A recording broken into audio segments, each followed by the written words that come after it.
real vibe, got the 1942 pouring in my cup. In the session, real loud, good gas, yeah, you know we about to roll it up. Bring the bottles to the session, big tab, go ahead and just live it up. Get lit one night, after that, we can go ahead. What's going on? What's going on? It's your boy Icon-E. Hold on. Woo, let me do that again. What's going on? It's your boy Icon-E. And we're here on 95 South Podcast. First and foremost, I want to thank God for this opportunity to be able to come on here this morning. I got my brother Jacob, the great Mr. Personality himself in the building. You know what I'm saying? The one and only. Brother? What's happening? What's happening? What's going on? What's going on with you, brother? Everything good, man. Good early in the AM, but you know, we on this side of the dirt, so we all right. You know what I mean? We all right. Yes, sir. Always. So I'm gonna let you introduce this young lady that we have this morning. And we're gonna get this interview popping. All right. Welcome everybody. Today we have a star-studded episode with a superstar guest. You know, she goes by the name of Felicia Rn. Registered nurse, spoken word artist, economic investor, by the way of Houston, Texas. You know, but you know, she originated from that Cowboys Nation. Dallas. How about them Cowboys? That's right. How about them Cowboys? You're gonna have to come over here and attend to me as a nurse to listen y'all talk about it. I got you. Hey, man, listen. Yeah, we're in the building once. We everywhere, man. Like it don't matter. It don't matter if you live in Dallas, if you don't live in Dallas, if you live in the Czech Republic, if you live in Jerusalem. You know, we Cowboys fans everywhere, man. That's right. Can we move on, please? Can we move on? Hey, man. You know we don't. Yes, want I'm to, hating. And if you say am I hating? Yes, I am. I mean, we already know that, man. But I just you my brother, so. Just can't have your blood pressure running up, so I'm gonna move on, bro. You know what I mean? Thank you. You know what I mean? So, like I said, man, we're gonna get into this topic. And when I first contacted her about doing the show, it intrigued me to have somebody on here who's been on the front line during the pandemic, COVID-19, that had to see families go through. They had to take some of that with them when they went home, because that's a mental and emotional state as well. While she's doing her nursing job, but you have to be spiritually inclined to get through. That's a whole different level. So let's talk about this COVID-19, the coronavirus, and some of the things you've seen and how they had you locked in. You know how they say hindsight is always 20/20. So coming on the other side of that and looking back, it seems so surreal. I can't really believe that we experienced that and went through that. But from a person who was on the front line, who saw and experienced things that the common person did not experience, it was very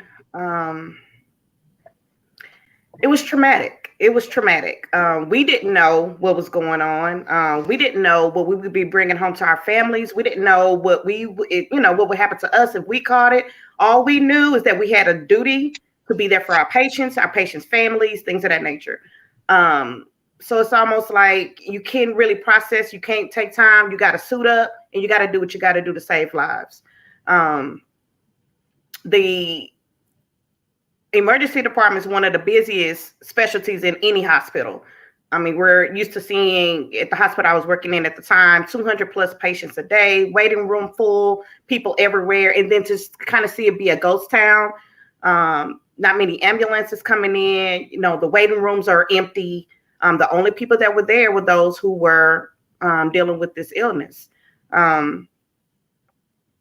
it was a traumatic time. A lot of my patients, unfortunately, lost their lives with me. Their families were not allowed in the rooms, so I was there holding their hands until they took their last breath. Not just adults, young people as well. It's just a really traumatic time, but thank God that I'm here to live to tell this story. I still say prayers for those who lost their loved ones and who suffer from that and who are still dealing with the effects of that. Wow. So, with you being on that front line, um, mentally and emotionally, and spiritually, can you kind of talk about the things that replayed in your head and how you had to go, as that people say, I got to go to my prayer room to get right. You know what I mean? And then how did it affect how you thought about it while you was at home, and did it have an effect on you where you didn't want to really be bothered, or were were you were you just kind of like upset all the time, or like how did it play from the work to the home life, and to facing society every day? Right. Um, I don't believe I was upset. I think because I have been an ER nurse for a while, that the mindset of an ER nurse is we got to be on it. Like, you don't have time to think, you don't have time to process. When it's time to perform, it's time to perform. When someone comes in cardiac arrest, you don't have time to think or process. You go into action, start compressions, do what you got to do life-saving measures. That's just our mindset.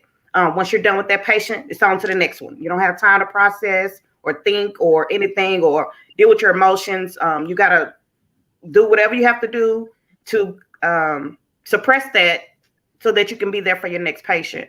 Because that mindset has kind of been in me for a while, even before the pandemic, it just heightened even more. It was scary because we didn't know what we were dealing with. We didn't know how to effectively treat the patients initially. We didn't know, all we knew is that, this is something that's very serious and we need to take action. For my home life, again, since we didn't know what we were dealing with, I didn't know what I would be bringing home to my family. My family actually moved to another location. So they were away from me for months, because I didn't know what was going on. And especially for my young children, it was a decision that was made that, in order to protect them at all costs, they have to be away from me because I don't know what we're dealing with. That was probably more traumatic than dealing with the actual pandemic and the patients. But again, when you're in that mindset, when you're in survival mode, you just do what you got to do. Once things started to die down and you kind of can process things a little bit, it's a little bit of PTSD. It's a little bit of PTSD from the things that you see. Again, my spiritual life is very important to me. And I know I would not be in this mental state if it was not for my Lord and Savior. I have a great support system with my family, friends, people who really didn't have to see that side. I was upset that I was an essential worker. Only the essential workers had to go, rain, sleet, or snow. I wanted to be home and feel like the rest of the world. But, I have a role to play, and I thank God that I'm in this position. I don't think it's a job for me; it's a calling. I love what I do, and Back up. Let's stop. Let's rewind it back. Okay, sure. So you say it's a calling for you. Yes. So we're gonna call this medical ministry. Okay. And so let's go into this medical ministry and why it's a calling for you, and why it's fulfilling for you to be on this journey. Okay. I'm a nurse because my mother worked at it's a hospital in Dallas, one of the major hospitals in Dallas. She worked there for over 30 years. So going to work with her or being exposed to that, it was always exciting for me. But breast cancer runs extensively in my family. I've had several family members battle and lose their battle with breast cancer. I remember when my grandmother was dealing with this. I was 9 years old. I remember when she was dealing with this and we were at the hospital. I remember how the nurses were treating her, how they made her feel, how they made us feel. And I knew right then that when I grew up, I'm going to make other people feel like this. That was amazing to me. I was 9 years old and I knew that's what I'm going to do. And that is what I did. And when I deal with my patients, it doesn't matter what you come into the ER for. If I am your nurse, I'm not just going to take care of your health issues. I'm not just going to deal with what you're coming in for. I want to make a connection with you. I want to know what's going on in your world outside of the medical. You know, how are things going at home? Are you feeling safe? What's your mental health like? I feel like holistic care, not just caring for what's going on with the physical body, but going on with the spiritual body, what's going on mentally. All of those, I feel like, is a duty for me. I feel like I have gone through a lot. God has brought me and carried me through a lot.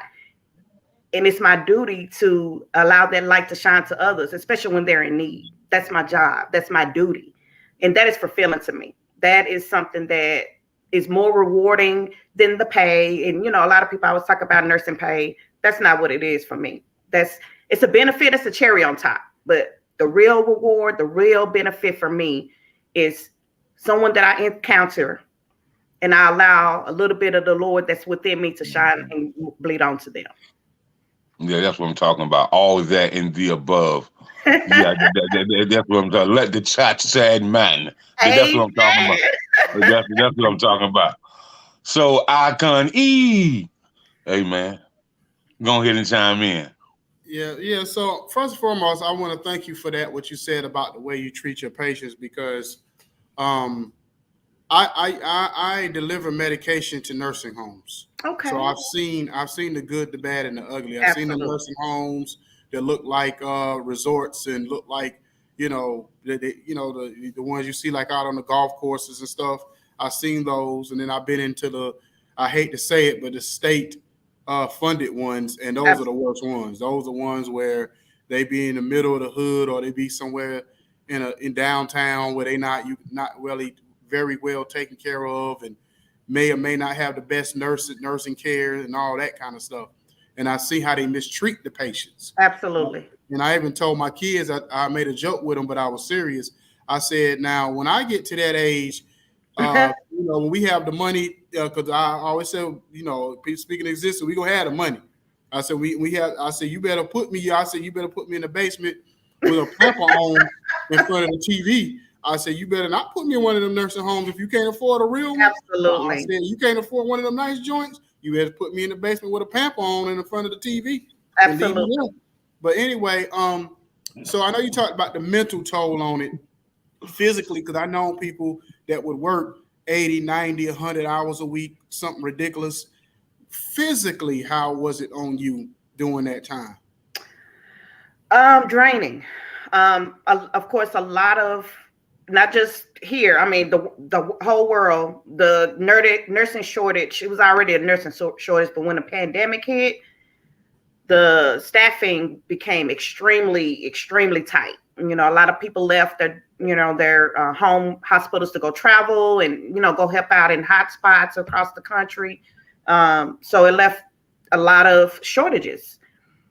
Picking up additional hours,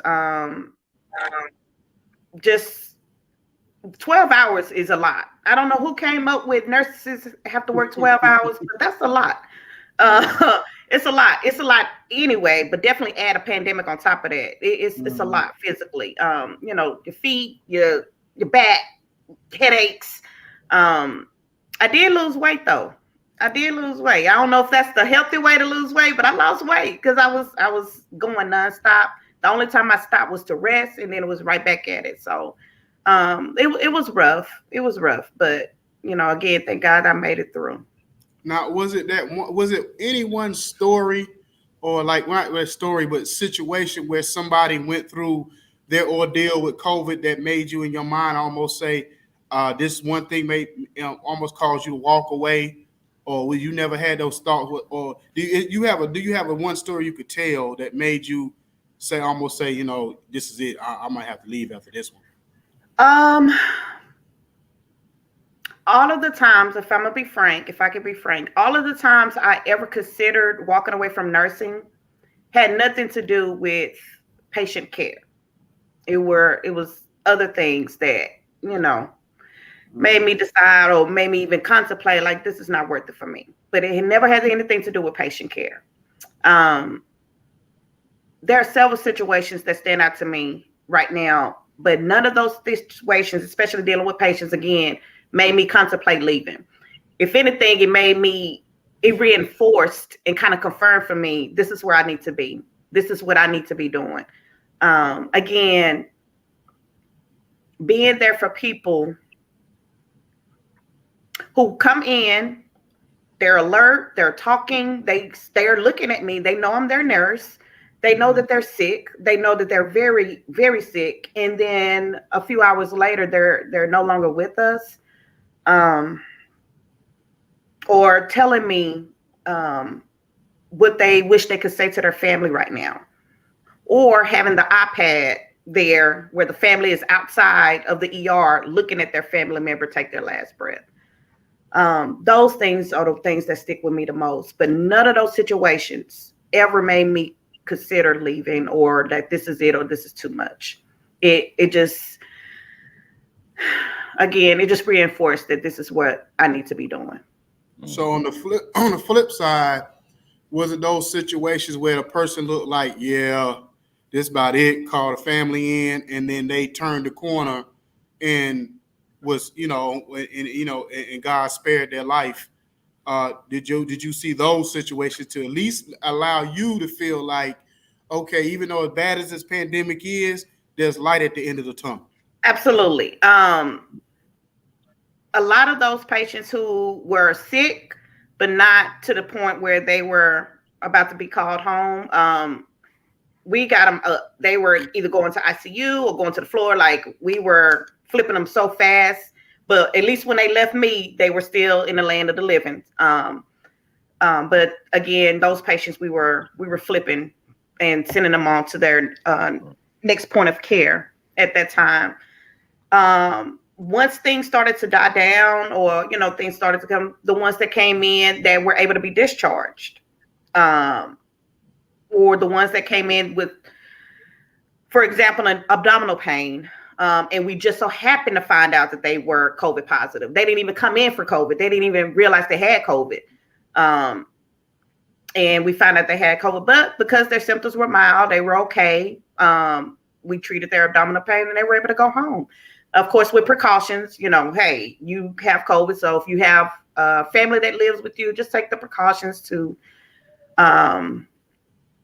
prevent them from catching it. Because just because you have mild symptoms or no symptoms at all does not mean that you won't give it to another family member that may lose their life from it. So you still have a duty and a responsibility, not for yourself, but also for everyone else as well. Okay. Now to go back to the beginning, I'm going to get my brother on this after this one. So in the beginning, because I was out on the road at the time, because I was the type of job I did, moving vehicles, believe it or not, was considered an essential worker position. So, I could have chosen to come off because I was an independent contractor, but I was out there going from city to city, and it was a ghost town, and it almost felt like the world was coming to an end. Exactly. I'm in New York on one of the busiest interstates, and it's nothing. I'm in Chicago at the airport, and I don't know if you ever seen that movie The Shining with Jack Nicholson when he was in the hotel. That's you what can't be telling my age. In these that's what I looked like when I was in these hotels and in these airports. Like, I was in the Chicago airport, and I was literally, it was like 5 people in the whole airport, literally. Correct. That's how crazy it was during that time. So in the beginning, was it a moment when y'all were trying to figure out what was going on, when y'all didn't really know what this was? What was that moment when y'all was like, okay, what is this going on? Because at that time, it was no name of it before. Correct. People just coming in. So what was that moment when y'all was like, what is this going on? Because this is getting ridiculous. How many people are coming in here one by one by one? Because I'm pretty sure it was like double, triple amount of people y'all used to seeing that was coming in. Absolutely. If I can really recall, I remember even maybe November, December of 2019. November, December 2019, it's flu season. We work around sick people, but a lot of us was sick. We didn't know. We was like, man, we are all sick. We all had this cough, something that was kind of like, this ain't like us to be this sick. But around November, December 2019, we all was sick. We all came out of it. January hit, February hit. It was in Washington. Washington was the first case of the first coronavirus confirmed case. Washington, D.C. That's in Washington. We in Texas, so we're like, oh wow, okay. It's still kind of far away. Washington, D.C. or Washington State? Okay. Washington State had its first confirmed COVID case. Okay. It was still something, of course, that was all over the news, and we're kind of watching this, but we were still going to our regular scheduled program. We still got 200 people a day. We still got a lobby full of people, ambulances coming in. We're still doing our thing. Once it started, more confirmed cases in the U.S., announcing the deaths from it. Nursing homes are being impacted. Like, it was just starting to be like, okay. The thing that started and got it from me.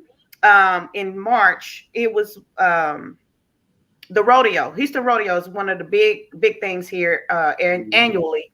Been there a lot, few times. That's when my heart sank. My heart sank because I'm like, nobody's gonna miss that amount of money unless they know something. They're not gonna shut this down unless they know something. That's when I started to get very nervous. And then once the major sports team started to shut down, I'm like, okay. Going on, and then we started to go in more and more, and they did the shutdown and all that. And when we would come in, like I said, just a ghost town. I have never ever seen anything like that before. How an entire major hospital has nobody in there, nobody. It was very, very surreal. But I knew it was real once they start shutting major money making organizations down. Yep, the NBA was the one for me. When they did that, I said, when these white billionaires shut down their businesses, exactly. That ain't right. You know what I'm saying? But yeah, go ahead, my brother. Yeah. So you made it through, and you've seen a lot, endured a lot, and so we're gonna take the flip side on you being a nurse and what you see in the workplace. And so, how much have you seen or have you endured from the systematic racism in the workplace with you being a top tier Black nurse? Whew. I'm going to be very calculated in my answer. Okay.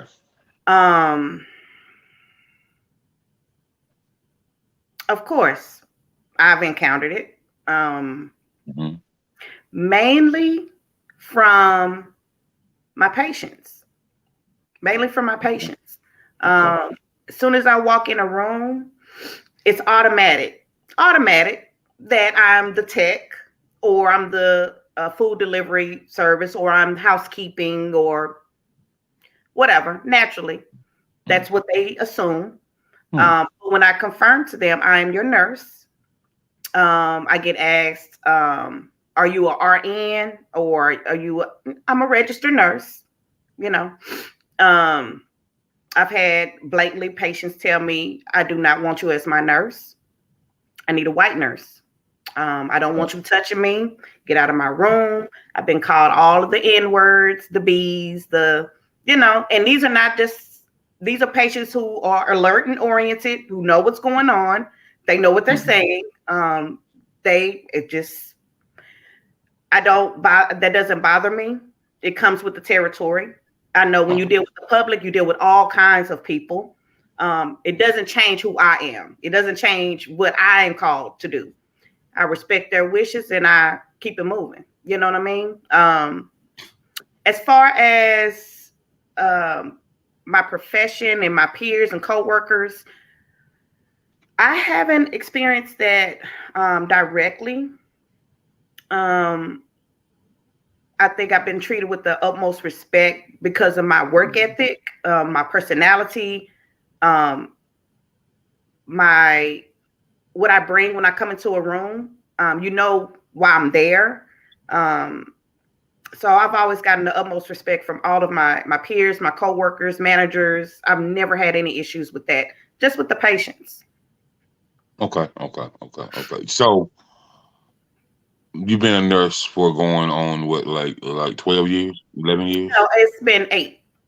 8 years, 8 years. Okay, so in the period, in the 8 year period, how have you seen the nursing industry change, and what are the likes and dislikes that you have, as a healthcare professional? Oh, the change I've seen is the quality, the quality Hmm. of nurses. Um, there are a lot of nurses that are in this profession for the wrong reasons. Primarily money. Money is driving a lot of these nurses to this profession. And you can tell. It does not take long to tell it at all. By the way they act, the lack of work ethic, the lack of compassion, concern. The work ethic is unacceptable. So it's just, I know it's a field that we are always on a shortage. It's always a shortage of nurses. And I know we need staff members and we need people to help out, but the quality, as I've seen over the years, has really just gone down. Since the pandemic, I think it's kind of reeled in a lot of money hungry people. Again, that just really don't really care about giving quality care. They just care about the paycheck. Um, One thing I do love about it is, especially over the amount of time that I've been in, is the um, innovations in medical procedures. Things are not as invasive anymore. A lot of these things that you used to have to be in a hospital for a week for, you're in and out, outpatient. You go in for your procedure, you're back home. Um, just learning about new medications, new processes, how innovative as human beings we can be. We create so many things that, even 10 years ago we didn't have. It's just amazing to me, and I love it. My mother is has some health problems, and just to kind of see the difference in her care over time, it's amazing to me.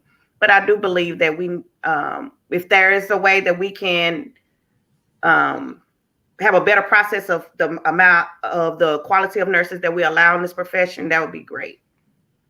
Mm. I want to ask a Okay. question. I want to say something before we move forward, because you said something very important. Because a lot of, especially us as black folks or whatever, we go to the hospital and we get treated, and then it's one of those things where we in and out so quick, and we feel like either because we don't have good insurance or because they don't really want to help us. But you said something key in there that most of us probably didn't even know. You said because of the innovation of medication, that's what really is getting us out of there quicker. It's not just because they don't want to help us. That may be a factor sometimes in some hospitals, but whatever. But you saying that, I said, that was kind of like something that, I focused on that you said. Absolutely. A lot of patients feel like because of what they come in for, they should be admitted. Every patient does not need to be admitted. 5 years ago, probably you would have, but because of the advancement in medications and technology, you don't have to be admitted. You can treat this at home. We, provided you everything you could do to take care of yourselves, and that's something I also feel like is important. Um, is for us to educate.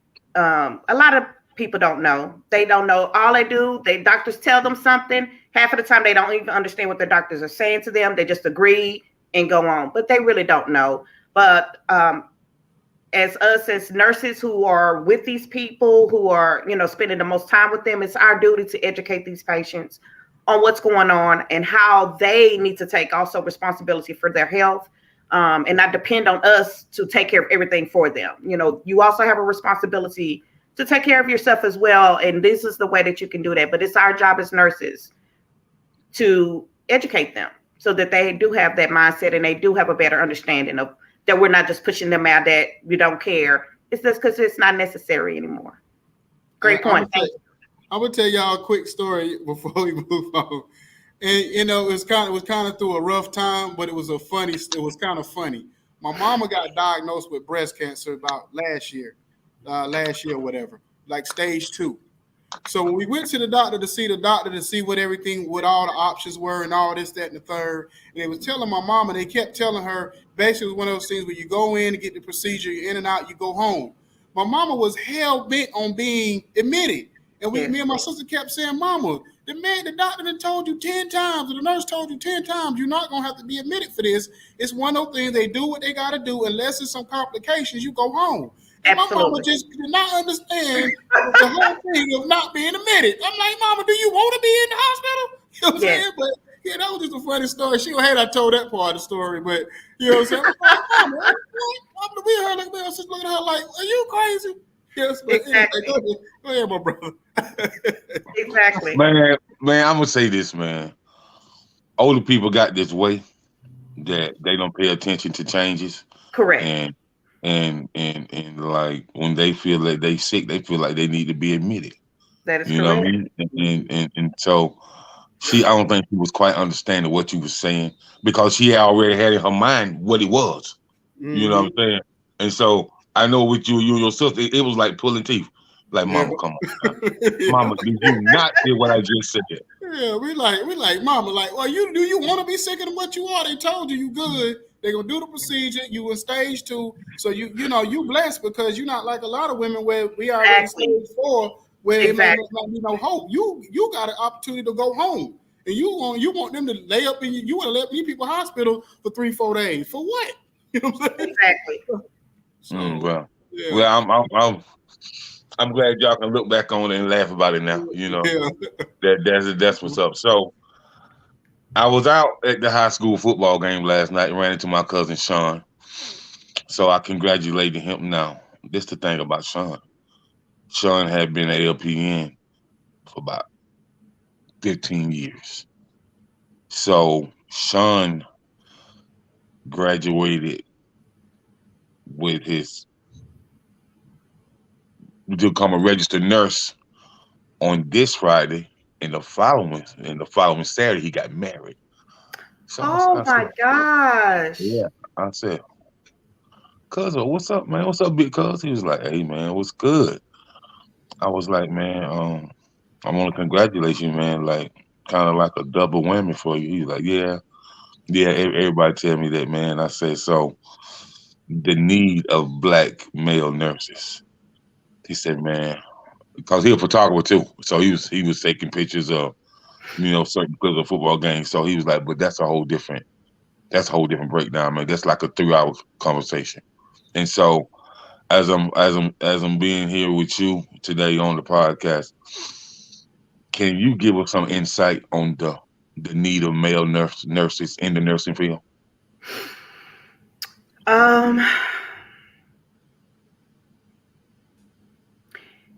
From my standpoint, it doesn't matter if you're male or female. If you can perform and if you can provide what's necessary for our patients, I'm all for it. Male nurses, the very few that I have worked with, and it is few, they always get mistaken as the doctor. Automatically, males are automatically doctors. It don't matter what role you play. You can be the tech, you can work in CT. Doesn't matter if you're a man walking in the room with scrubs on, you're the doctor already to a patient. I love to see male nurses. I think male nurses bring a different dynamic to the medical field. Women tend to be, and again, this is a 10, not every case of scenario, but women, we tend to be a little bit more nurturing and caring and, have a little bit more compassion and concern. Men, nurses, they trying to do what they got to do to get you on to the next level. But I like working with male nurses. I think it's a great dynamic. It gives a different perspective to the medical field. I don't believe, not too long ago, or years ago, there were many male nurses at all. So I think it's a great dynamic. You mentioned something about congratulations to your cousin, first of all. That's phenomenal. But Black nurses, whether it's male or female, is a very, very, very, very, very small percentage in the medical field. They are the representation is not as prominent for whatever reason. I'm not sure, but it's very important for us to get the same respect and treatment as any of our counterparts, no matter what the color of our skin is. But I think the more that we break down barriers and enter into positions that we've never been in before or not been the dominant one, I think the more that we continue to do that over time and over years, we'll definitely get there. Well, as me and him discussed briefly, it was like, man, when we was growing up, if you told somebody that you was going to school to be a nurse, they looked at you sideways. It's like, yeah, man, he said so, but I was just intrigued on about the breakdown of what go in the body, the breakdown of the anatomy, the Absolutely. phlebotomy, the really break down on how the administrative part works. So I was like, you know what? Let me be a void and let me kind of incite a mentorship program where I get some young men and some young women together, but I'm teaching them, bits and pieces about nursing. And coming from a man, the young males might be like, oh. So there is some stigma. Yeah, right. So just wanted your opinion on that, and I definitely appreciate you, talking about it, because a lot of people don't talk about the need of a male nurse or how it's looked at or how sometimes it may be even frowned upon. You know what I mean? Absolutely. It's still, like you said, it's still a stigma associated with it. But again, it's definitely way more common now than not. The dynamic is different. They bring a different energy to the workplace. I'm for it. I love it. I think, again, the more males that come into the field, eventually everything that's new, people gonna have their opinions and their stigmas that associated with it and things of that nature. But if more is done and we continue to break through, and the more that males continue to cross those gender roles as far as workplace occupations, this is typically a woman role, this is typically a man role. Once we start blurring those lines, and once everybody starts to do what they feel like they need to do, eventually things will smooth out.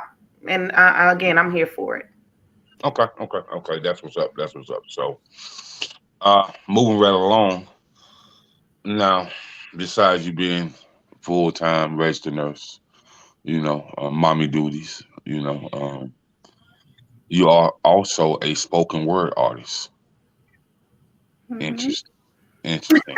So, yeah, very interesting. So, with you being a spoken word artist, what intrigued you about becoming a spoken word artist? Oh boy, I've been through a lot. I have been through a lot in my life, and I haven't made the best decisions on how I process and deal with things. I haven't always been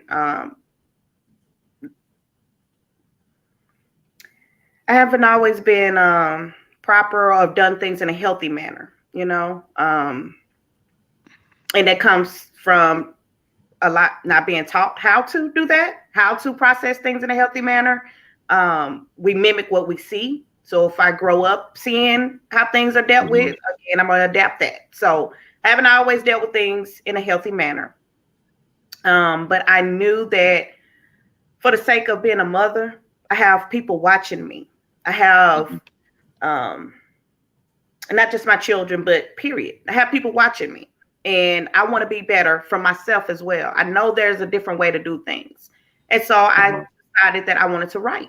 You know, journaling is something that's always known to be therapeutic. So I just decided to do it in poetry form. I I would sit in my garage in my house and just whatever's in my heart, whatever's in my mind, whatever I've been struggling with that I haven't let go of, I just started writing it down. And I performed one of my first poems. I went to an open mic poetry night for virgin artists, and the response was incredible. And so it just went from there. Not the finger snaps. Not I'm the sorry? finger snaps. Not the finger snaps like on Love Jones. Oh, yes, my brother. And there is Mr. Darius Lovehole. Yes. So once I got the response from that, it just lit a fire in my behind. And I've just been writing everything ever since. All of my poems are my truth. It's real life experiences for me. I'm looking forward to continue to write as my journey changes, as I continue to learn to grow and love myself. And, you know, some of my poetry is a little intense. It's a little intense. But I'm looking forward to the softer, more relaxed side of my poetry as my journey continues. I'm looking forward to it. I'm looking forward to it all. So Thank you. Did that come from like what you went through with the pandemic? Did some of that intensity that you had to let out come from dealing with all that? No, not at all. This was childhood stuff. Gotcha. And yeah. But I can say that how I grew up definitely helped me get through the pandemic. Again, survival mode, that's when you do what that's what I was gonna say. That's what I was gonna say. Step up to the plate. That's what you got to do. Yeah, because that's what I'm gonna say. You are very strong, and I'm gonna say, Black woman. You are a very strong Black woman, because what you had to endure and see through those 2.5, 3 years, and for you to always say what you was going through was there was nothing what you might have been going through at home or your childhood, that all that stuff that prepared you for that moment, and you was able to deal with it and not let it impact your job, your performance, how you treated people. So I want to salute you for that, because thank you. A lot of people, I know it's a lot of nurses that can't say that. You know what I mean? Whatever. You know what I mean? But I definitely want to salute you on that one. Thank you. Thank you so much. Mm-hmm. So I'm, with that, what's intriguing about the spoken word is I see a lot of spoken word artists with the open mics and stuff like that. But I'm gonna need to see more spoken word artists. Go in the studio and put that thing on wax. Go in the studio and get your little guitar player. Somebody mellow on the keys and somebody that's know how to beat them congos a little lightly and and put that thing on wax. You know what I mean? So Jack is telling his age. He team on putting on wax. Them little kids like, what is wax? I'm proud of mine, because a lot of people ain't make it through. That's a lot of people ain't make it through. A lot of people ain't make it through. Right. That is true. Like, what is wax? but see, spoken word is. Do I think young people understand the heights and the levels of spoken word? I do not. So when I say put it on wax, it's for the people who done got down with the get down and still get down. You know what I mean? You see how you have this midnight love voice over there, Felicia? You see how you use midnight love? I say, you see how Jacob uses his midnight love voice when he talk? I told you he midnight love radio. Hey, he switched it up a little bit. He did switch it up. Hey, I mean, I've been known to do that, but when you kind of talking about grown people spoken word, grown and sexy. You know that That's the the vibe you're spoken going word. with. Yeah, man. It's a whole eccentric vibe. It's like it's like red wine, big cigars, Dob hats, Fedordo hats, just a little something just to take the load off from a long work week. You know what I'm talking Absolutely. about? You know what I mean? So that vibe right there, and even the events, and even the spoken word of events that has whether it's a breast cancer theme, or whether it has a lupus theme, or whether it has a mothers against drunk driving things, though spoken word can incite a lot of things that people go through, and partner with a lot of charities. It's not violent, it's calm, it's collective. They definitely gonna eat it up. You know what I mean? So I'm gonna say salute to you for being a spoken word artist for sure.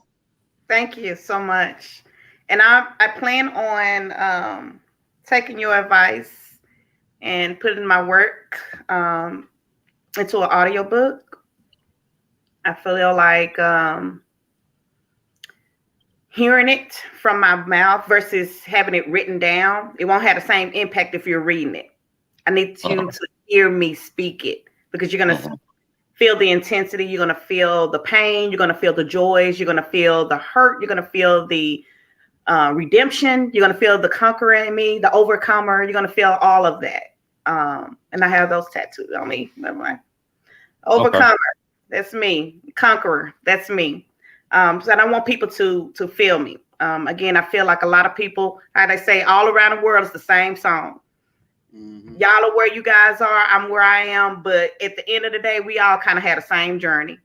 That's right. And that's right. People need to hear that there is another side to it. It is. It definitely is. So, with that being said, Icon, do you have anything else you want to chime in about? Because we almost scrapped for time.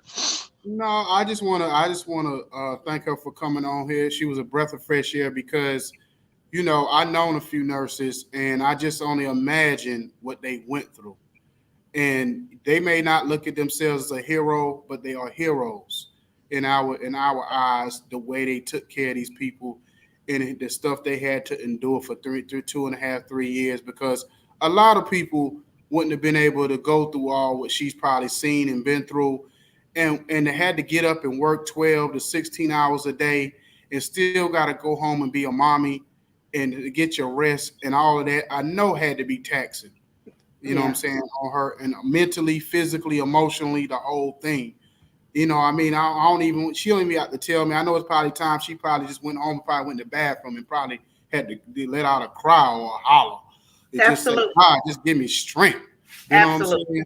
So, and so I just want to commend her for that. And I think we needed to hear that this morning. So I really enjoyed this interview a lot. You know what I mean? I really did. But I just want to say something to the American government while we on here. Listen, man, America, man. To have a person work 12 hours, let me tell you a secret.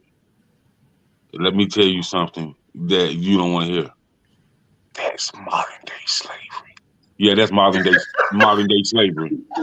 Yeah. That's definitely modern day slavery, man. Like, shouldn't no human have to work no 12 to 16 hours, standing on their feet, back all hurting, bunion hurting, in the next 15, 20 years, their knees gonna be crooked from standing on concrete all that time. That's ridiculous, America. And their body's gonna be probably messed up from all them energy drinks. They probably drink more energy drink than we do. And they know they were supposed to do. The nurses, and we keep the energy drinks companies in business. I know y'all do. I know they say the doctors are more unhealthy than the patients a lot of times, because between the doctors and the nurses, y'all gotta do what y'all gotta do. We do. We do. And I'm a night shift nurse, so it's a different ball game at night. Yeah, that night shift. I used to do night shift job. Ooh, boy, them I know. It's a beat. I never be a night shift. I just wanted to see if y'all was feeling like I was feeling about America. And like what they do to us with these jobs, man. Like somebody was saying, man, like your whole life done passed you by because you've been consumed to somebody else's job. Correct. You know what I mean?